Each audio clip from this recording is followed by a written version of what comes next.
നടിയാക്രമണ case ഒരു criminal ഗൂഢാലോചനയാണ്. അതിജീവിതയ്ക്ക് ഐക്യദാർഢ്യം പ്രഖ്യാപിച്ച് കൊച്ചിയിൽ സംഘടിപ്പിച്ച സമ്മേളനത്തിൽ നടി മഞ്ജു വാര്യർ നടത്തിയ പ്രസ്താവനയിൽ തുടങ്ങിയ അന്വേഷണം. വിധിക്ക് ശേഷം മഞ്ജുവിൻ്റെ ഗൂഢാലോചന പരാമർശം എടുത്തുയർത്തി ദിലീപിൻ്റെ തിരിച്ചടി. കുറ്റകൃത്യത്തിൽ നേരിട്ട് പങ്കെടുത്ത 6 പേരും കുറ്റക്കാരെന്ന് കോടതി കണ്ടെത്തിയപ്പോൾ 8ാം പ്രതി നടൻ ദിലീപിനെ വെറുതെ വിട്ട വിധിയിൽ വിമർശനം ഉന്നയിക്കുന്നവരുണ്ട്. പൾസർ സുനിയും സംഘവും കൂട്ടബലാത്സംഗം ചെയ്തത് തെളിഞ്ഞപ്പോൾ ആ കൊട്ടേഷൻ ആർക്കു വേണ്ടിയാണെന്ന ചോദ്യമുയരുന്നു. അവർ എന്തിനാണ് നടിയെ ആക്രമിച്ചത്?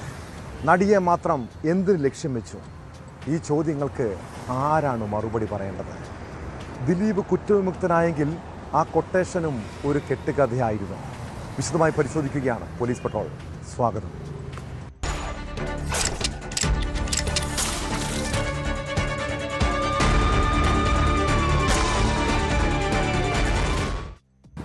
$3215 ദിവസങ്ങൾ നീതിക്ക് വേണ്ടി അതിജീവിതം നടത്തിയ പോരാട്ടം. നടി ആക്രമണ കേസിൽ 8.5 വർഷത്തിന് ശേഷം വിധി വന്നപ്പോൾ ആർക്കാണ് നീതി കിട്ടിയത്? പൾസർ സുനി ഉൾപ്പെടെ 1 മുതൽ 6 വരെ പ്രതികൾ കുറ്റക്കാരെന്ന് കോടതി വിധിച്ചപ്പോൾ നടൻ ദിലീപിനെ വെറുതെ വിട്ടത് നീതി നിഷേധമാണ്. ദിലീപിനെതിരായ ഗൂഢാലോചന തെളിയിക്കാൻ പ്രോസിക്യൂഷൻ പരാജയപ്പെട്ടെന്ന് എറണാകുളം പ്രിൻസിപ്പൽ സെഷൻസ് കോടതി നിരീക്ഷിച്ചു. എന്നാൽ ആദ്യത്തെ 6 പ്രതികൾക്കെതിരെ ചുമത്തിയ കുറ്റങ്ങളെല്ലാം തെളിഞ്ഞിട്ടുണ്ട്. ഇവർക്കുള്ള ശിക്ഷാവിധി ഈ മാസം 12-ന്.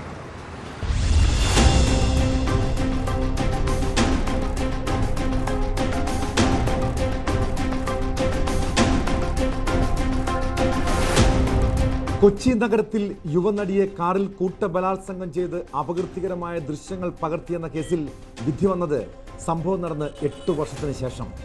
ദിലീപിനെ കുറ്റവിമുക്തനാക്കിയ എറണാകുളം പ്രിൻസിപ്പൽ സെഷൻസ് ജഡ്ജി ഹണിയം വർഗീസ് 6 പേർ കുറ്റക്കാരെന്ന് വിധിച്ചു.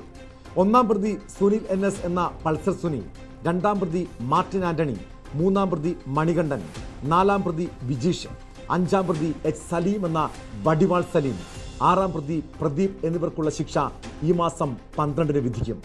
8ാം പ്രതി ദിലീപിനൊപ്പം 7ാം പ്രതി ചാർലി തോമസ്, 9ാം പ്രതി സനിൽകുമാർ, 10ാം പ്രതി ശരത് ജി നായർ എന്നിവരെ കോടതി വെറുതെ വിട്ടു. ദിലീപിനെതിരായ ഗൂഢാലോചന കുറ്റം പ്രോസിക്യൂഷന് തെളിയിക്കാനായില്ല. തനിക്കെതിരെയാണ് ഗൂഢാലോചന നടന്നതെന്ന് ദിലീപ് പ്രതികരിച്ചു. ക്രിമിനൽ ഗൂഢാലോചന ഉണ്ട്. ആ ക്രിമിനൽ ഗൂഢാലോചന കേൾക്കണമെന്ന് മഞ്ജു പറഞ്ഞിടത്തുനിന്നാണ് എനിക്കെതിരെയുള്ള ഗൂഢാലോചന ആരംഭിച്ചത്. അതിന് അന്നത്തെ ഉയർന്ന ഒരു മേലുദ്യോഗസ്ഥയും അവര് തെരഞ്ഞെടുത്ത ഒരു സംഘം ക്രിമിനൽ പോലീസുകാരും ചേർന്ന് ആണ് ഇങ്ങനൊരു നടപടി ഉണ്ടാക്കിയത്. അതിനായിട്ട് ഈ കേസില് മുഖ്യപ്രതിയെ കൂട്ടുപിടിച്ച് അയാളുടെ ജയിലിൽ ഉണ്ടായിരുന്ന കൂട്ടുപ്രതികളെയും കൂട്ടുപിടിച്ചിട്ട് ഈ പോലീസ് സംഘം ഒരു കള്ളക്കഥ മെനഞ്ഞെടുക്കുകയാണ് ചെയ്തത്. വിധി കേൾക്കാൻ കോടതി പരിസരത്ത് എത്തിയത് വൻ ജനക്കൂട്ടമായിരുന്നു. ദിലീപിനെ വെറുതെ വിട്ട വിധിക്ക് പിന്നാലെ ആരാധകർ മധുര വിതരണം നടത്തി.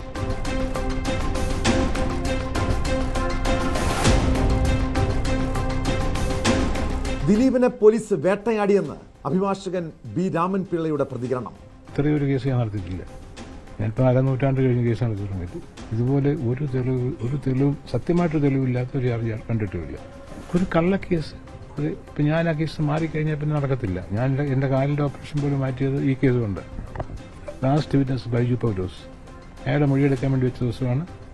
അന്ന് പ്രോസിക്യൂട്ടർ ഒരു കാര്യമില്ല ഇറങ്ങിപ്പോയി.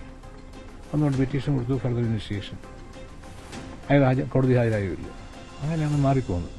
അല്ലെങ്കിൽ 2022 ഏപ്രിലിൽ തീരേണ്ട കേസ്. മാനഭംഗം, ഗൂഢാലോചന, സ്ത്രീത്വത്തെ അപമാനിക്കൽ, അന്യായ തടങ്കൽ, ബലപ്രയോഗം, തെളിവ് നശിപ്പിക്കൽ, അശ്ലീല ചിത്രമെടുക്കൽ, പ്രചരിപ്പിക്കൽ തുടങ്ങിയ കുറ്റങ്ങളാണ് പ്രതികൾക്കെതിരെ കണ്ടെത്തിയത്. 2017 ഫെബ്രുവരി 17 നടന്ന കേസിൽ പിറ്റേ വർഷം മാർച്ചിൽ വിചാരണ തുടങ്ങി. കോവിഡ് ലോക്ക്ഡൌൺ മൂലം 2 വർഷത്തോളം വിചാരണ തടസ്സപ്പെട്ടു. വിചാരണ പൂർത്തിയാക്കാൻ സുപ്രീം കോടതി നൽകിയ സമയപരിധിയൊന്നും പാലിക്കാൻ കഴിഞ്ഞില്ല. അതിജീവിത ആക്രമിക്കപ്പെട്ട ദൃശ്യങ്ങളടങ്ങിയ മെമ്മറി കാർഡ് കസ്റ്റഡിയിലിരിക്കെ തുറന്നു പരിശോധിക്കപ്പെട്ടതും വിവാദമായി. കേസിൽ മുൻപ് 2 പ്രോസിക്യൂട്ടർമാർ രാജിവെച്ചിരുന്നു. പിന്നീട് നിയമിക്കപ്പെട്ട സ്പെഷ്യൽ പ്രോസിക്യൂട്ടർ ബി അജയ്കുമാറാണ് സാക്ഷി വിസ്താരം പൂർത്തിയാക്കിയത്. പ്രോസിക്യൂഷൻ സാക്ഷികളുടെ വിസ്താരം കഴിഞ്ഞ വർഷം സെപ്റ്റംബറിൽ പൂർത്തിയായതാണ്. ഈ വർഷം ആദ്യത്തോടെ വിധി പ്രസ്താവിക്കുമെന്ന് കരുതപ്പെട്ട കേസിൽ വിധി പ്രസ്താവത്തിന് വീണ്ടും കാത്തിരിക്കേണ്ടി വന്നു. കുറ്റകൃത്യത്തിൽ നേരിട്ട് പങ്കെടുത്തവരെല്ലാം അഴിക്കുള്ളിലായെങ്കിലും ഗൂഢാലോചന കുറ്റം തെളിയിക്കാൻ കഴിയാത്തത് പ്രോസിക്യൂഷന്റെ വീഴ്ചയായി വിമർശിക്കുന്നവരുണ്ട്.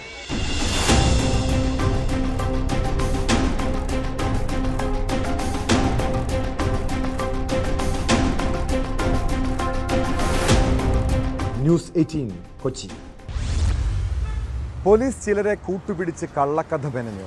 അത് സമൂഹ മാധ്യമങ്ങളിലൂടെ പ്രചരിപ്പിച്ചു. പോലീസിന്റെ കള്ളക്കഥ ഒടുവിൽ പൊളിഞ്ഞു. കോടതി വിധിക്ക് ശേഷം പുറത്തിറങ്ങിയ ദിലീപ് പോലീസിനെതിരെയും മുൻ ഭാര്യ മഞ്ജു വാര്യർക്കെതിരെയും ആഞ്ഞടിച്ചു. തനിക്കെതിരായ ഗൂഢാലോചനയുടെ ആദ്യ കണ്ണി മഞ്ജു വാര്യർ എന്നാണ് ദിലീപ് പറയുന്നത്. താൻ ഗൂഢാലോചനയുടെ ഇരയെന്ന് ദിലീപ് പലവട്ടം പറഞ്ഞിട്ടുണ്ടെങ്കിലും ഇതാദ്യമായിട്ടാണ് മഞ്ജു വാര്യരെ പേരെടുത്തു പറഞ്ഞ് പ്രതിക്കൂട്ടിൽ നിർത്തിയുള്ള പ്രതികരണം.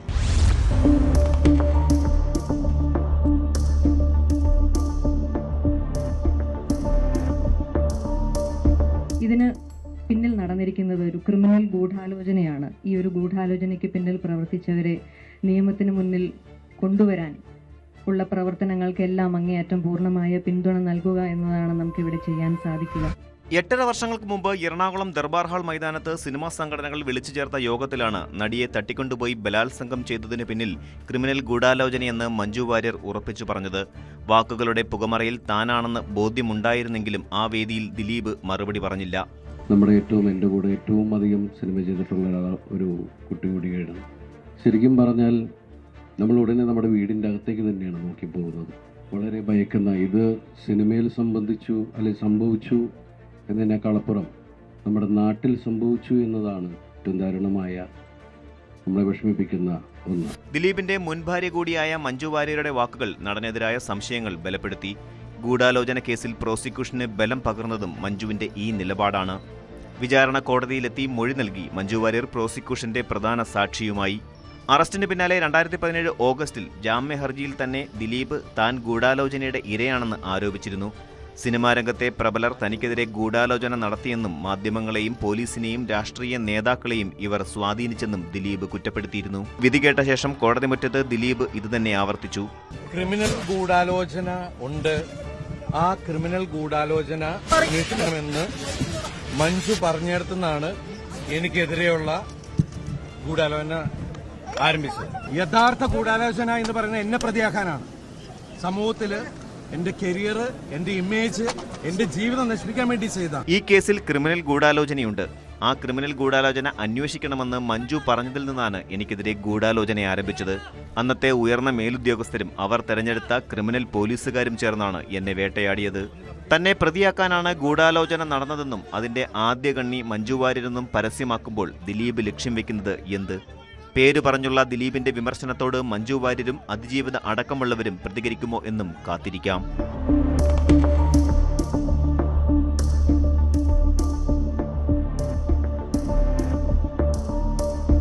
ന്യൂസ് 18 കൊച്ചി.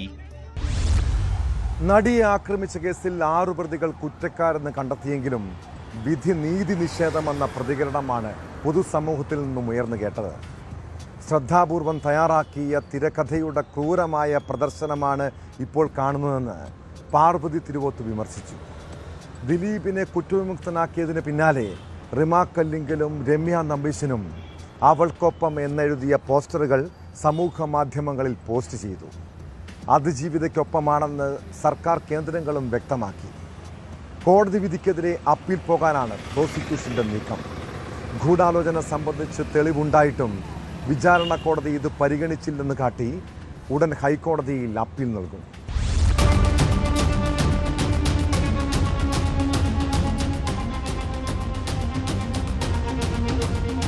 ദിലീപ് അടക്കമുള്ളവർ ഗൂഢാലോചന നടത്തിയതിന് തെളിവില്ലെന്ന് ചൂണ്ടിക്കാട്ടിയാണ് കോടതി ഇവരെ വെറുതെ വിട്ടത്. എന്നാൽ ഗൂഢാലോചന സംബന്ധിച്ച് കൃത്യമായ തെളിവുണ്ടായിട്ടും ഇത് പരിഗണിച്ചില്ലെന്നാണ് പ്രോസിക്യൂഷൻ നിലപാട്. ഉടൻ തന്നെ ഹൈക്കോടതിയിൽ അപ്പീൽ ഫയൽ ചെയ്യും. ഒരു ഭാഗം തെളിയിക്കപ്പെട്ടെങ്കിലും എല്ലാവരും പ്രതീക്ഷിച്ചതുപോലെയുള്ള ഒരു വിധിയിലേക്ക് എത്തിയിട്ടില്ല. ശക്തമായ നിലപാടാണ് സർക്കാർ സ്വീകരിച്ചത്. എക്കാലത്തും അതിജീവിതയ്ക്കൊപ്പം ഉറച്ചു നിൽക്കുന്ന ഒരു നിലപാടാണ് മുഖ്യമന്ത്രിയും സർക്കാരും സ്വീകരിച്ചത്. കുറ്റം തെളിയിക്കപ്പെട്ടു, അത് പ്രധാനപ്പെട്ടത് തന്നെ. എന്നാൽ ഗൂഢാലോചനയെ സംബന്ധിച്ചുള്ള കാര്യത്തിൽ ഇപ്പോൾ പൂർണ്ണമായി വിധി വന്നതിന് ശേഷമാണ് നമുക്ക് അതിൻ്റെ എല്ലാ ഭാഗങ്ങളിലേക്കും പോകാൻ കഴിയുള്ളൂ. അതുകൊണ്ട് തന്നെ മുഖ്യമന്ത്രിയുമായി സംസാരിച്ചിരുന്നു. അപ്പീൽ പോകണം എന്നാണ് സർക്കാർ ഇപ്പോൾ തീരുമാനിച്ചിട്ടുള്ളത്. എന്നും അതിജീവിതയോടൊപ്പമാണ് സർക്കാർ.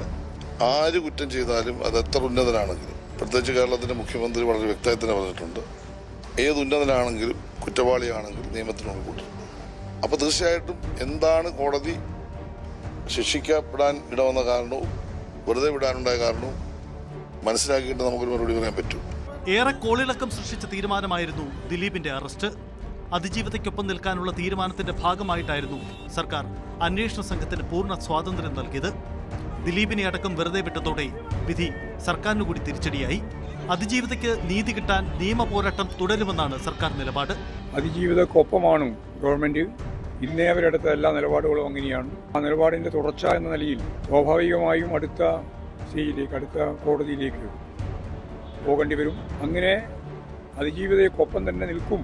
അത് ഏതറ്റം വരെയും പോകാൻ തയ്യാറാണ് എന്ന ഗവൺമെന്റിന്റെ നിലപാടിനോടൊപ്പം തന്നെയാണ് CPIM എല്ലാ കാലത്തും ഉറച്ച നിലപാട് സ്വീകരിച്ചിട്ടുള്ളത്. ഈ കേസിൻ്റെ വിധി വന്ന പശ്ചാത്തലത്തിൽ ഭാഗികമായിട്ട് പ്രതികൾ ശിക്ഷിക്കപ്പെട്ടു. പക്ഷേ ഇതിൻ്റെ ഉത്തരവാദികൾ ആരാണ് ഇതിൻ്റെ ഗുണഭോക്താവ് എന്ന കാര്യം തെളിയിക്കപ്പെട്ടില്ല എന്നാണ് പറയുന്നത്. പ്രോസിക്യൂഷൻ തീർച്ചയായും അപ്പീൽ പോകുമെന്ന കാര്യത്തിൽ എനിക്ക് യാതൊരു സംശയമില്ല. ഗവൺമെൻറ് ആ നിലപാട് തന്നെ സ്വീകരിക്കും.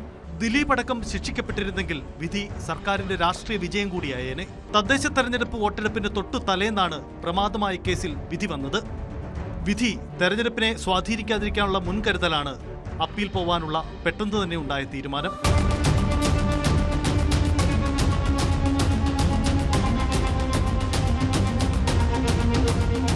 ന്യൂസ് 18 കൊച്ചി. ഉന്നതർ പ്രതികളായ ചില കേസുകളിൽ പൊതുസമൂഹം ചിന്തിക്കുന്നത് പോലെയാകില്ല കോടതിയുടെ ഇടപെടലുകൾ. രാഹുൽ മാങ്കൂട്ടത്തിലിനെ രണ്ടാമത്തെ ബലാത്സംഗ കേസിലും ഉടൻ അറസ്റ്റ് ചെയ്യില്ല.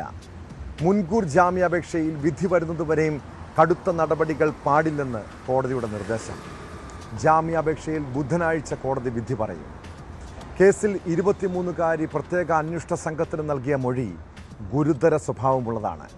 ശരീരമാകെ മുറിവേൽപ്പിച്ചുള്ള ലൈംഗിക അതിക്രമമാണ് നടത്തിയതെന്നുൾപ്പെടെ ഗുരുതര ആരോപണങ്ങളാണ് മൊഴി. ലൈംഗിക അതിക്രമത്തിന് ശേഷം വിവാഹം ചെയ്യാനാകില്ലെന്ന് അറിയിച്ചതായും മൊഴിയിലുണ്ട്.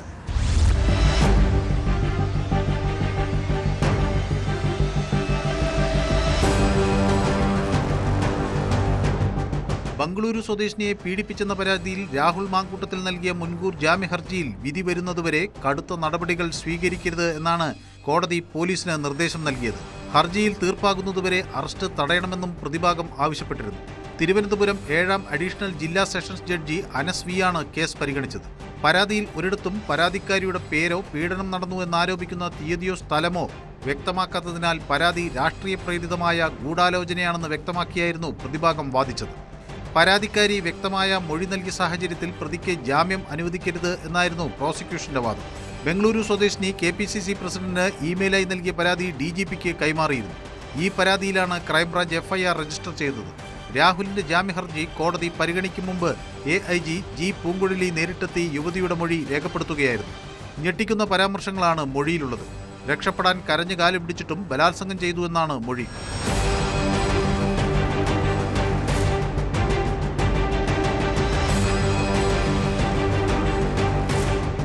ശരീരമാകെ മുറിവേൽപ്പിച്ചുള്ള ലൈംഗിക അതിക്രമമാണ് നടത്തിയതെന്നും യുവതി മൊഴി നൽകി. "I want to rape you" എന്ന് രാഹുൽ പറഞ്ഞുകൊണ്ടേയിരുന്നു. ലൈംഗിക അതിക്രമത്തിന് ശേഷം വിവാഹം ചെയ്യാനാകില്ലെന്ന് അറിയിച്ചതായും മൊഴിയിലുണ്ട്. മൊഴിയും ഡിജിറ്റൽ തെളിവുകളും കോടതിയിൽ സമർപ്പിച്ചു. രാഹുലിനെതിരായ ആദ്യ കേസിൽ നേരത്തെ ഹൈക്കോടതി ഈ മാസം 15 വരെ അറസ്റ്റ് തടഞ്ഞിരുന്നു. രണ്ടാം കേസിലും താൽക്കാലിക ആശ്വാസം ലഭിച്ചതോടെ രാഹുൽ ഒളിവ് ജീവിതം അവസാനിപ്പിക്കുമോ എന്നാണ് ഇനി അറിയേണ്ടത്.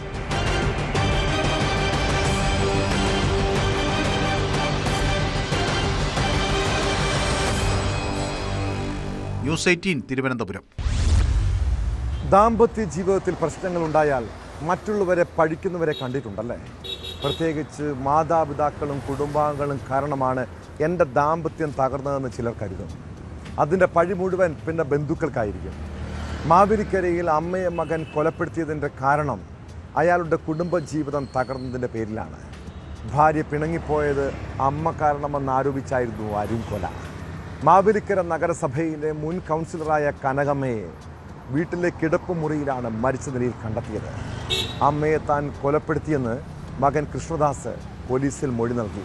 പിന്നാലെ പ്രതിയെ മാവേലിക്കര പോലീസ് അറസ്റ്റ് ചെയ്തു.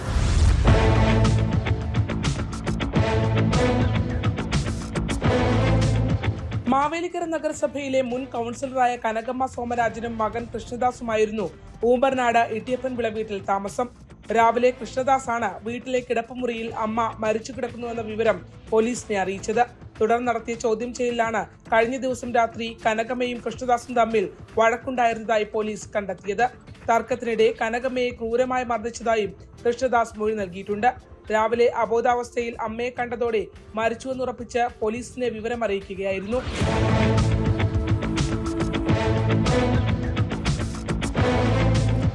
കുടുംബ പ്രശ്നമാണ് കൊലപാതകത്തിലേക്ക് നയിച്ചതെന്നാണ് പോലീസിന്റെ പ്രാഥമിക നിഗമനം.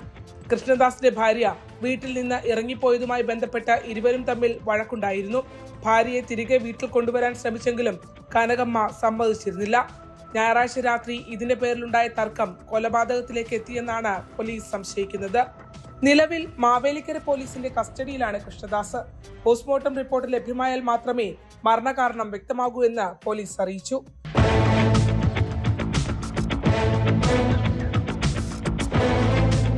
ന്യൂസ് 18 ആലപ്പുഴ. വാർദ്ധക്യകാലത്ത് വൃദ്ധമാതാപിതാക്കളുടെ ആകെയുള്ള ആശ്രയം പെൻഷൻ തുകയാണ്. സർക്കാർ ഇപ്പോൾ നൽകുന്ന ക്ഷേമ പെൻഷൻ ഒരു നിധി പോലെ കാത്തു സൂക്ഷിക്കുന്നവരുണ്ട്. കാരണം ഒരാവശ്യം വന്നാൽ സ്വന്തം മക്കളോ കൊച്ചുമക്കളോ സഹായിച്ചില്ലെങ്കിലും അവർക്ക് ആ തുക ഒരു താങ്ങാണ്. എന്നാൽ പെൻഷൻ തുക പോലും കൊള്ളയടിക്കുന്ന കുടുംബാംഗങ്ങളുണ്ട്. കൊല്ലം ചവറയിൽ മുത്തശ്ശിയെ ചെറുമകൻ കൊലപ്പെടുത്തിയത് പെൻഷൻ പണത്തെ ചൊല്ലിയുള്ള തർക്കത്തെ തുടർന്ന്. 70-കാരി സുലേഖ ബീവിയെ കൊലപ്പെടുത്തിയ കേസിൽ പ്രതി ഷഹനാസിനെ പോലീസ് അറസ്റ്റ് ചെയ്തു.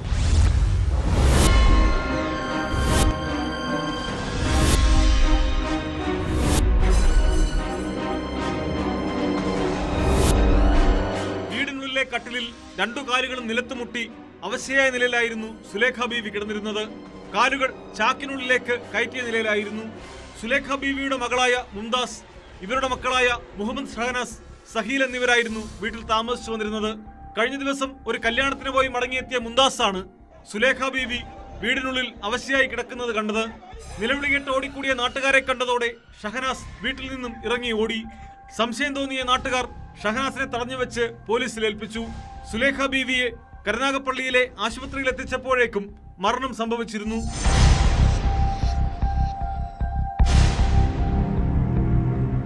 സുലേഖ ബീവിയുടെ പോസ്റ്റ്മോർട്ടം റിപ്പോർട്ടിൽ മരണകാരണം കഴുത്തിൽ ഷാൾ മുറുക്കിയതാണെന്ന് തെളിഞ്ഞു. വിശദമായ ചോദ്യം ചെയ്യലിൽ പ്രതി കുറ്റം സമ്മതിച്ചു. സുലേഖ ബീവിക്ക് ലഭിച്ച പെൻഷൻ തുക ഷഹനാസ് ആവശ്യപ്പെട്ടതിനെ തുടർന്നുള്ള തർക്കമായിരുന്നു കൊലപാതക കാരണമെന്നാണ് പോലീസിന്റെ നിഗമനം.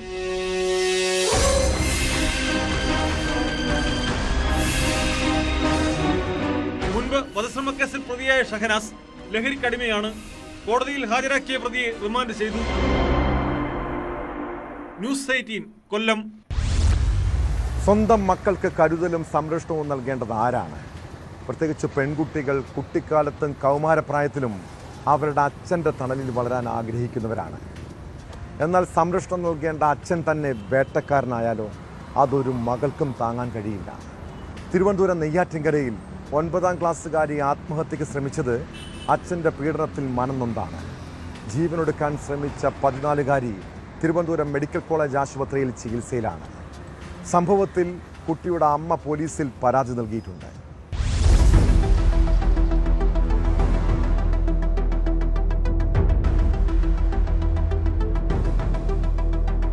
അരങ്കമുകൾ സ്വദേശിയായ 14-കാരിയെ പിതാവ് നിരന്തരം മാനസികമായും ശാരീരികമായും പീഡിപ്പിക്കുന്നതിൽ മനം നൊന്ത് ആത്മഹത്യക്ക് ശ്രമിച്ചതായാണ് പരാതി.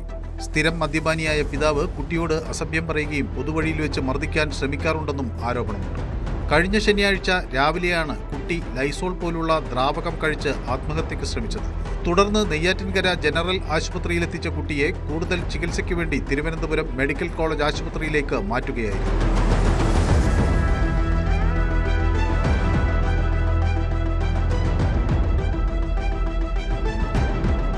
കുട്ടിയുടെ മാതാപിതാക്കൾ തമ്മിലുള്ള സംഭാഷണവും പുറത്തു വന്നിട്ടുണ്ട്. ഇവിടെ കൊച്ചു ചാവാൻ കിടക്കണം. അപ്പൊ ഇപ്പം പൈസ വേണം. ശരി ശരി. ഓ ശരി ശരി, ചാവട്ടെ. അത് ആളുകളെ മുമ്പിൽ സിമ്പതിക്ക് വേണ്ടി തന്നത്. അത് ഇന്നലെ വൈകുന്നേരം ഞാൻ പറഞ്ഞല്ലോ. ചാവട്ടെ, കുഴപ്പമില്ല. എന്തായിരുന്നു?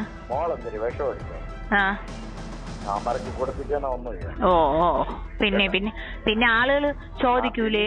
വീട്ടിലെ അവസ്ഥകൾ കാണിച്ച് കുട്ടിയുടെ അമ്മയും സ്വകാര്യ സ്കൂളിലെ ജീവനക്കാരിയുമായ യുവതി മുഖ്യമന്ത്രിക്കും SP-ക്കും വനിതാ കമ്മീഷനും പരാതി നൽകി. മുൻപും ഇവർ പോലീസിൽ പരാതി നൽകുകയും പോലീസ് വിളിച്ച് ഒത്തുതീർപ്പാക്കി വിടുകയും ചെയ്തതായാണ് വിവരം. കഴിഞ്ഞ ദിവസം കുട്ടിയെ മർദ്ദിക്കാൻ ശ്രമിച്ചത് സംബന്ധിച്ച് നെയ്യാറ്റിൻകര പോലീസിൽ അമ്മ പരാതി നൽകി. കുടുംബ പ്രശ്നങ്ങളടക്കം എല്ലാ വശങ്ങളും പരിശോധിച്ചു വരുന്നതായും കേസെടുത്ത് വിശദമായ അന്വേഷണം നടത്തുമെന്നും പോലീസ് അറിയിച്ചു.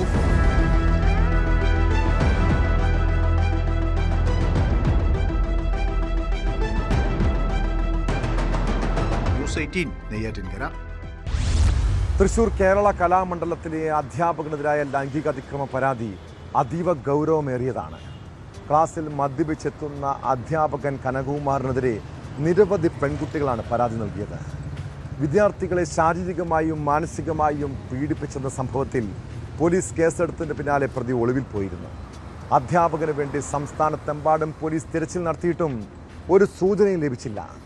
ഒടുവിൽ ദേശമംഗല സ്വദേശി കനകുമാറിനെ ചെന്നൈയിൽ നിന്നും പോലീസ് പിടികൂടിയിരിക്കുന്നു.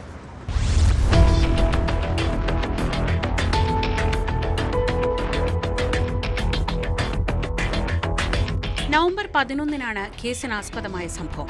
കലാമണ്ഡലം വൈസ് ചാൻസലർ നൽകിയ പരാതിയിന്മേൽ വിദ്യാർത്ഥികളുടെ മൊഴിയുടെ അടിസ്ഥാനത്തിലാണ് കേസെടുത്തത്. അധ്യാപകൻ കനകകുമാറിനെതിരെ പോക്സോ വകുപ്പുകൾ പ്രകാരം 2 കേസുകളും മറ്റ് വിദ്യാർത്ഥികളുടെ മൊഴിയിൽ 3 കേസുകളുമാണ് രജിസ്റ്റർ ചെയ്തത്. സംഭവത്തിന് പിന്നാലെ ഒളിവിൽ പോയ കനകകുമാറിനായുള്ള ഊർജിതമായ അന്വേഷണത്തിനൊടുവിലാണ് ഞായറാഴ്ച രാത്രി പ്രതി ചെന്നൈയിൽ നിന്ന് പിടിയിലായത്.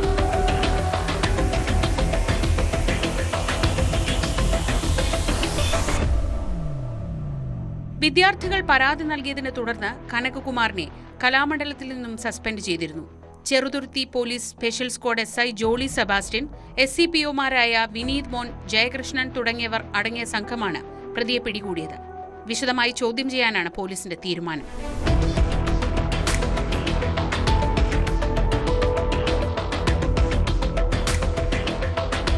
ന്യൂസ് 18 തൃശൂർ. മലപ്പുറം വണ്ടൂരിൽ ബാറിൽ ജീവനക്കാരെ കുത്തിപ്പരിക്കേൽപ്പിച്ചും മദ്യം നശിപ്പിച്ചും യുവാവിന്റെ പരാക്രമം. ആക്രമണത്തിൽ 2 പേർക്ക് കുത്തേറ്റു. ബാറിലെ മേശയും കസേരയും ജനലും CCTV ക്യാമറയും അടക്കം അടിച്ചു തകർത്തിട്ടുണ്ട്. ആക്രമണം നടത്തിയ ഷിബിലിയെ പരിക്കുകളോടെ ആശുപത്രിയിൽ പ്രവേശിപ്പിച്ചു. പ്രതിയെ പോലീസ് എത്തിയാണ് കീഴ്പ്പെടുത്തിയത്.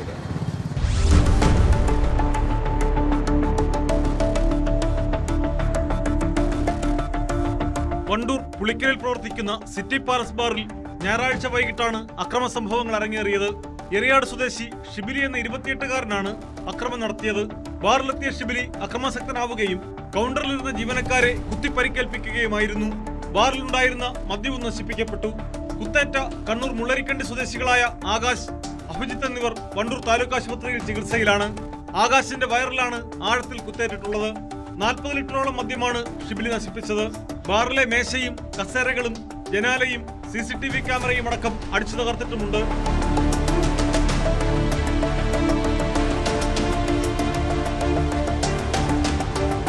മണിക്കൂറോളം പരിഭ്രാന്തി പരത്തിയ യുവാവിനെ പോലീസ് എത്തി കീഴ്പ്പെടുത്തുകയായിരുന്നു. അക്രമത്തിനിടെ ഷിബിലിക്കും പരിക്കേറ്റു. ഇയാളെ കോഴിക്കോട് മെഡിക്കൽ കോളേജ് ആശുപത്രിയിൽ പ്രവേശിപ്പിച്ചു. സംഭവത്തിൽ ബാർ മാനേജർ പോലീസിൽ പരാതി നൽകി. ഷിബിലി നേരത്തെയും ബാറിലും താമസ സ്ഥലത്തുമെത്തി ജീവനക്കാരെ ആക്രമിച്ചിട്ടുണ്ടെന്നും ഈ സംഭവത്തിൽ കേസുണ്ടെന്നും ബാർ മാനേജർ പറഞ്ഞു. പരിക്കേറ്റവരിൽ നിന്ന് പോലീസ് എത്തി മൊഴി രേഖപ്പെടുത്തി. സംഭവത്തിൽ വിശദമായ അന്വേഷണം നടന്നുവരികയാണ്. ന്യൂസ് 18 തിരൂർ. കണ്ണൂർ നഗരമധ്യത്തിൽ കവർച്ചാ പരമ്പര. ആശുപത്രിയിൽ കവർച്ചയും 2 വീടുകളിൽ മോഷണശ്രമവും ഉണ്ടായി.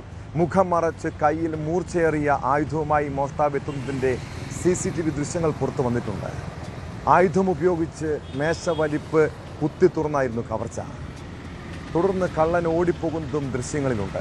കവർച്ചയ്ക്ക് പിന്നിൽ അന്തർ സംസ്ഥാന സംഘമാണെന്ന സംശയത്തിലാണ് പോലീസ്.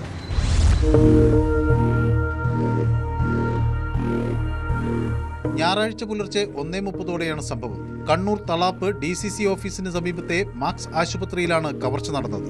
ഇവിടെ നിന്ന് മേശവലിപ്പ് കുത്തിത്തുറന്ന് 50,000 രൂപ അപഹരിച്ചു. ആശുപത്രിയിലെ CCTVയിൽ മോഷ്ടാവിന്റെ ദൃശ്യം പതിഞ്ഞിട്ടുണ്ട്. സമീപത്തെ 2 വീടുകളിലെ ജനൽച്ചില്ലകൾ താർക്കാൻ ശ്രമം നടത്തിയെങ്കിലും പരാജയപ്പെട്ടു. തുടർന്നാണ് ആശുപത്രിയുടെ അരമതിൽ ചാടിക്കടന്ന് അകത്തു കയറിയത്.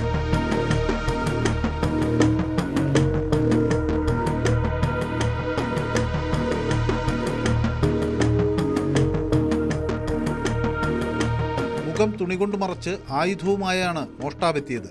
മുൻവശത്തെ വാതിലിന്റെ പൂട്ടുപൊളിച്ച് 1-ാം നിലയിലെത്തിയ മോഷ്ടാവ് ഗോവണി വഴി താഴത്തെ നിലയിലെ റിസപ്ഷൻ കൗണ്ടറിൽ എത്തിയ ശേഷം കയ്യിൽ കരുതിയിരുന്ന ടോർച്ചടിച്ച് ചുറ്റുപാടും പരിശോധിച്ചു.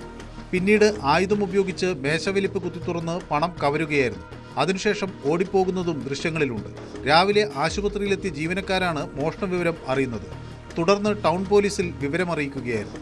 പോലീസും വിരലടയാള വിദഗ്ധരും സ്ഥലത്തെത്തി പരിശോധന നടത്തി. സംഭവത്തിൽ അന്വേഷണം ഊർജിതമാക്കിയിട്ടുണ്ട്. ന്യൂസ് 18 കണ്ണൂർ. കാസർഗോഡ് ജില്ലയിൽ വൻ മയക്കുമരുന്ന് വേട്ട. MDMAയുമായി 3 പേർ കുമ്പള പോലീസിന്റെ പിടിയിലായി. ലഹരി വിരുദ്ധ സ്ക്വാഡും കുമ്പള പോലീസും ചേർന്ന് നടത്തിയ പരിശോധനയിലാണ് ലഹരി സംഘം വലയിലായത്. രഹസ്യവിവരത്തെ തുടർന്നായിരുന്നു പരിശോധന. പിടിയിലായവർ നിരവധി ക്രിമിനൽ കേസുകളിൽ പ്രതികളാണ്.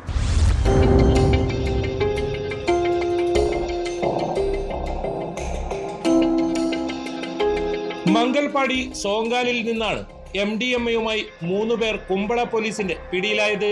കോയിപ്പാടി ഷെഡിക്കാവ് സ്വദേശിയും മംഗൽപാടി സോങ്കാലിൽ താമസക്കാരനുമായ അഷറഫ് AM, കോയിപ്പാടി കടപ്പുറം സ്വദേശി സാദിഖ് K, പെരിയടുക്കയിൽ താമസിക്കുന്ന കുഡ്ലു ആസാദ് നഗർ സ്വദേശി ഷംസുദ്ദീൻ AK എന്നിവരാണ് പിടിയിലായത്. ജില്ലാ പോലീസ് മേധാവിയുടെ ലഹരി വിരുദ്ധ സ്ക്വാഡും കുമ്പള പോലീസും ചേർന്നാണ് ലഹരി വസ്തുക്കൾ ഉൾപ്പെടെ പ്രതികളെ പിടികൂടിയത്.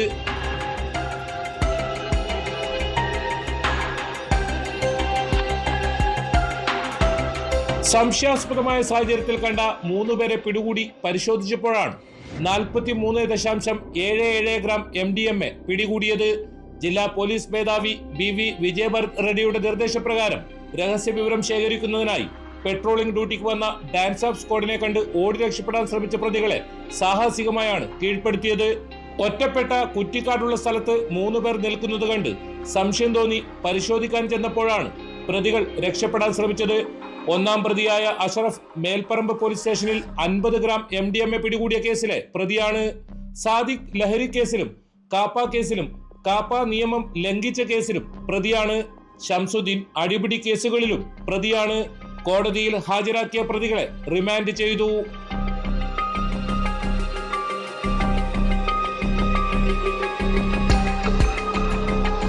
ന്യൂസ് 18 കാസർഗോഡ്. കുറ്റകൃത്യങ്ങളുടെ മറ്റു ചില വാർത്തകൾ ചുരുക്കത്തിൽ. IFFK സ്ക്രീനിങ്ങിനിടെ മോശമായി പെരുമാറിയെന്നാരോപിച്ച് വനിതാ ചലച്ചിത്ര പ്രവർത്തക സംവിധായകനെതിരെ പരാതി നൽകി. സ്ത്രീത്വത്തെ അപമാനിച്ചെന്നാരോപിച്ച് മുഖ്യമന്ത്രിക്കാണ് പരാതി നൽകിയത്. ശബരിമല സ്വർണ്ണക്കൊള്ളയിൽ A. പത്മകുമാറിനെ ഒരു ദിവസത്തെ SIT കസ്റ്റഡിയിൽ വിട്ടു. പത്മകുമാറിന്റെ ജാമ്യാപേക്ഷയിൽ ഈ മാസം 12-ന് വിജിലൻസ് കോടതി വിധി പറയും. തമിഴ്നാട്ടിൽ +1 വിദ്യാർത്ഥികൾ സംഘം ചേർന്ന് മർദ്ദിച്ച +2 വിദ്യാർത്ഥി മരിച്ചു. കുംഭകോണത്തിനടുത്തുള്ള സർക്കാർ സ്കൂളിൽ നടന്ന കൊലപാതകത്തിൽ 15 വിദ്യാർത്ഥികൾ അറസ്റ്റിൽ. അയാൾ യഥാർത്ഥത്തിൽ നീതിമാനായിരുന്നു. കുറ്റം ചെയ്യാതെ 8.5 വർഷത്തോളം വേട്ടയാടപ്പെട്ടതാണോ? കേരളത്തിൻ്റെ പൊതുബോധം നടൻ ദിലീപിനെതിരായിരിക്കാം. കോടതി അയാളെ കുറ്റവിമുക്തനാക്കിയെങ്കിലും ഇപ്പോഴും ദിലീപ് കുറ്റക്കാരനെന്ന് കരുതുന്നവരുണ്ട്. അതുകൊണ്ടാകാം അതിജീവിതയ്ക്ക് നീതി കിട്ടിയില്ല എന്ന് ചിലർ പരിഭവം പറയുകയും വിധിയെ വിമർശിക്കുകയും ചെയ്യുന്നത്. എന്നാൽ മറിച്ചൊന്ന് ചിന്തിച്ചേ, അയാൾ ശരിക്കും തെറ്റ് ചെയ്തിട്ടില്ലെങ്കിൽ നഷ്ടപ്പെട്ട 8 വർഷവും ജയിൽവാസവും കരിയറും ജീവിതവുമൊക്കെ ആർക്കെങ്കിലും തിരിച്ചു കൊടുക്കാൻ പറ്റുമോ? പൊതുസമൂഹത്തിൻ്റെ ചിന്തകളോ മാധ്യമങ്ങളുടെ കുറ്റവിചാരണയോ അല്ല നിയമത്തിൻ്റെ മുന്നിൽ പരിഗണിക്കപ്പെടുന്നത്. കോടതി ഒരാളെ കുറ്റക്കാരനെന്ന് കണ്ടെത്തുന്നത് തെളിവുകളുടെ പിൻബലത്തിൽ മാത്രമാണ്. അതിനാൽ തന്നെ ഇവിടെ കോടതി വിധിയെയാണോ അന്വേഷണ ഉദ്യോഗസ്ഥരുടെയും പ്രോസിക്യൂഷൻ്റെയും വീഴ്ചയെയാണോ വിമർശിക്കേണ്ടതെന്ന് സ്വയം ചിന്തിക്കുക. ഇതോടെ പോലീസ് പട്രോൾ പൂർണ്ണമാകുന്നു. നമസ്കാരം.